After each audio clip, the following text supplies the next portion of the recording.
সমুদ্রেও যদি কেউ অজু করে সেখান থেকে পানি নিয়ে অজু করার সময় যেন অপচয় না করে। আমরা ট্যাপে অজু করি, বেশিরভাগ মানুষ ট্যাপে অজু করতে গিয়ে যে পরিমাণ পানি আমরা ব্যবহার করি, নিচে যদি একটা বালতি রেখে আপনি একটু দেখার চেষ্টা করেন যে কি পরিমাণ পানি আপনি ব্যবহার করেন, তো দেখা যাবে একবার অজুতে প্রায় এক বালতি পানি পুরোপুরি লেগে যায়। ঠিক না ঠিক? অথচ আল্লাহ রাব্বুল আলামিন আমাদেরকে কোরআনে কারিমে অপচয় করতে নিষেধ করেছেন। ইমানদার কখনো অপচয় করতে পারে?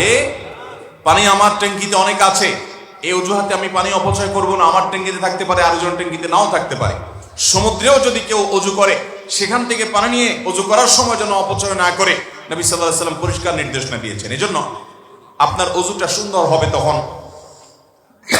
যদি আপনি অজুতে অপচয় না করেন। দ্বিতীয়ত, আমরা অনেকে কথা বলতে বলতে অজু করে বিসমিল্লাহ বলি না, অজু শুরুতে বিসমিল্লাহ বলতে ভোলা যাবে না। তৃতীয়ত, অজুতে মেসওয়াক করতে হবে। বেশিরভাগ মুসলমানরা মেসওয়াক ভুলে গেছে, আমরা শুধুমাত্র ব্রাশ এবং টুথপেস্ট নির্ভর হয়ে গেছি। আপনি ব্রাশ টুথপেস্ট ব্যবহার করেন, কিন্তু মেসওয়াকের যে ফজিলত, মেসওয়াকের যে উপকারিতা, এর যে মর্যাদা, এটা কখনো অন্য কোনো বিষয় দ্বারা অর্জিত হবে না।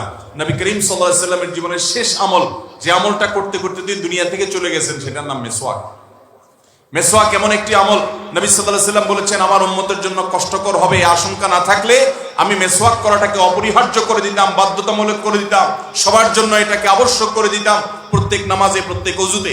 মুহতারাম হাজিরিন, নবী সাল্লাল্লাহু আলাইহি ওয়াসাল্লাম তার জীবনের বিভিন্ন জায়গায়, তার দৈনন্দিনে বারবার তিনি মেসওয়াক করতে থাকতেন। এই জন্য মুসলমানের পকেটে মেসওয়াক থাকবে। দাঁতের মধ্যে মেসওয়াকের ঘর্ষণের ফলে মানুষের ঈমান বৃদ্ধি পায়, এটা নানাভাবে প্রমাণিত। অনেক উলামা ইকরাম বলেছেন মেসওয়াক এর মাধ্যমে মানুষের ঈমানে মৃত্যু নসিব হয়। অতএব মেসওয়াক আপনার ওযুতে যেন অবশ্যই থাকে। ওযুর মধ্যে সুন্নাহ সম্মত ওযু নবী সাল্লাল্লাহু আলাইহি ওয়াসাল্লাম যেভাবে বলেছেন সেটা যেন হয়। শীতে বিশেষ করে ওযু করার সময় আমরা অনেকে খুব তাড়াহুড়া করে ওযু করি। কোনের এদিকে হয়তো শুকনা থেকে যায়, অথবা কানের লতিতে শুকনা থেকে যায়, কিংবা কপালের উপরে শুকনা থেকে যায়। ভালো করে ডলে ওযু করা, বিশেষ করে পায়ের গোড়ালি এবং গিরা। নবী সাল্লাল্লাহু আলাইহি ওয়াসাল্লাম বলেছেন ওয়াইলুল লিল আকাব মিনান নার, তোমাদের পায়ের গিরা এবং গোড়ালি এগুলোকে জাহান্নামের আগুন থেকে বাঁচাও। ভালো করে ডলে ওযু করো, ওযুর যত্ন নাও, বিশেষ করে শীতের সময়। অতএব উত্তম রূপে যখন আপনি ওযু করবেন, এরপর যদি কেউ দাঁড়িয়ে আল্লাহর জন্য সালাত আদায় করে, ওযুর তাহিয়াতুল ওযু সালাত আদায় করে, অথবা যে কোনো সালাত আদায় করে, এরপরে আল্লাহর প্রশংসা করে, আল্লাহর গুণকীর্তন করে, আল্লাহর মর্যাদা বর্ণনা করে এই সালাতের পর, তাহলে সেই ব্যক্তিকে এবং আল্লাহর দিকে সে ধাবিত হয়, দুনিয়ার সব কিছু ভুলে আল্লাহর কথা স্মরণ করে, আল্লাহর কথা জিকির করে, আল্লাহর দিকে মনোনিবেশ করে, মনকে আল্লাহর দিকে মোতাওয়াজ্জহ করে, আকৃষ্ট করে এবং আল্লাহকে স্মরণে আনে। তাহলে যে উত্তম রূপে ওযু করে, এরপরে দাঁড়িয়ে সালাত আদায় করে, নামাজ পড়ে, এরপরে নামাজ পড়ার পর আল্লাহর প্রশংসা করে, আল্লাহর গুণকীর্তন করে, আল্লাহর মর্যাদা বর্ণনা করে, এই সবগুলো হয়ে যেতে পারে সূরা ফাতিহা পড়লে। আলহামদুলিল্লাহি রাব্বিল আলামিন, আল্লাহর প্রশংসা হয়ে গেল। আর রহমানির রহিম, আল্লাহর থানা গুণকীর্তন হয়ে গেল। মালিকি ইয়াউমিদ্দিন, আল্লাহর মর্যাদা বর্ণনা করা হয়ে গেল। এরপরে কেউ যদি আল্লাহ রাব্বুল আলামিনের দিকে পরিপূর্ণভাবে নিজেকে মোতাওয়াজ্জহ করে, আল্লাহর দিকে মনোনিবেশ করে, আল্লাহর কথা স্মরণ করে যে আল্লাহ আমার সৃষ্টিকর্তা, তার কাছে আমাকে যেতে হবে, এই আমলগুলো যদি কেউ করে, নবী সাল্লাল্লাহু আলাইহি ওয়াসাল্লাম বলেছেন এই ব্যক্তি এই আমলগুলো করার পর সদ্য ভূমিষ্ঠ হওয়া শিশু যেরকম মায়ের পেট থেকে মাত্র দুনিয়াতে এসেছে, তার কোনো পাপ বলতে কিছু নেই, নিষ্পাপ শিশু, ঠিক এই ব্যক্তিকে আল্লাহ তাআলা সেরকম নিষ্পাপ করে দিবেন। বেলাল রাদিয়াল্লাহু তাআলা আনহুকে মেরাজে নবী করিম সাল্লাল্লাহু আলাইহি ওয়াসাল্লাম তার পায়ের আওয়াজ শুনেছেন।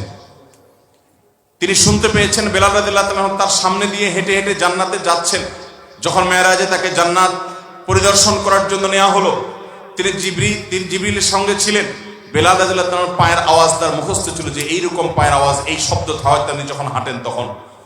তিনি মেরাজ থেকে ফিরে এসে হযরত বেলালকে জিজ্ঞাসা করেছেন, কি আমল তুমি করো যার কারণে আমার সামনে সামনে তুমি জান্নাতে হাঁটছিলে, তোমার পায়ের আওয়াজ আমি শুনছিলাম?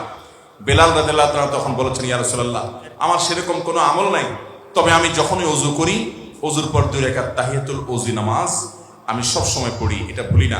যদি কেউ উত্তম রূপে ওযু করে, যে ওযুতে পানি অপচয় নাই, যে ওযুতে অহেতুক কথাবার্তা নেই, যে ওযুর শুরুতে বিসমিল্লাহ আছে, যে ওযুতে মিসওয়াক আছে, যে ওযুতে উত্তম রূপে ওযু আছে, যে ওযুতে সমস্ত সুন্নাতগুলো প্রতিপালন করা হয়েছে, সুন্দর করে নাকে পানি এবং কুলি করা হয়েছে, এরকম ভালোভাবে ওযু করার পর যে ব্যক্তি নামাজ পড়বে, এরপরে আল্লাহর প্রশংসা করবে, গুণকীর্তন করবে, মর্যাদা বর্ণনা করবে, তারপর আল্লাহর দিকে মনোনিবেশ করবে, নিজেকে আল্লাহর কথা স্মরণ করবে এবং আল্লাহ রাব্বুল আলামিনের সাথে মনে মনে কথাবার্তা বলেন, আল্লাহর দিকে আকৃষ্ট হন, মনোনিবেশ করেন, তাহলে সেক্ষেত্রে এই আমলের মাধ্যমে আল্লাহ তাআলা আপনাকে সদ্য ভূমিষ্ঠ হওয়ার সন্তানের মতো নিষ্পাপ করে দিবেন।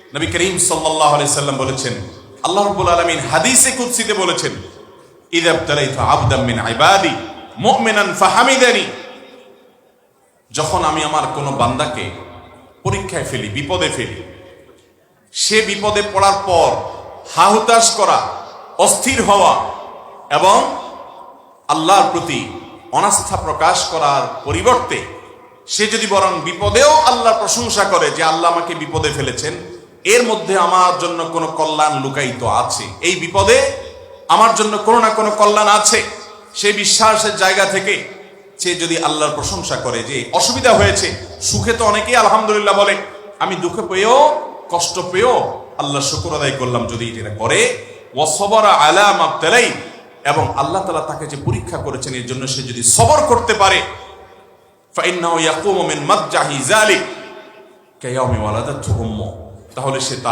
সে অবস্থান থেকে যখন উঠবে, বিপদে সে সবর করার কারণে, ধৈর্য ধারণ করার কারণে, কোনো হাউতাশ না করার কারণে, আল্লাহর ফয়সালা এবং সিদ্ধান্তকে মেনে নেওয়ার কারণে আল্লাহ তাআলা তাকে নবজাতক এবং সদ্য ভূমিষ্ঠ হওয়া শিশুর মতো নিষ্পাপ করে দিবেন।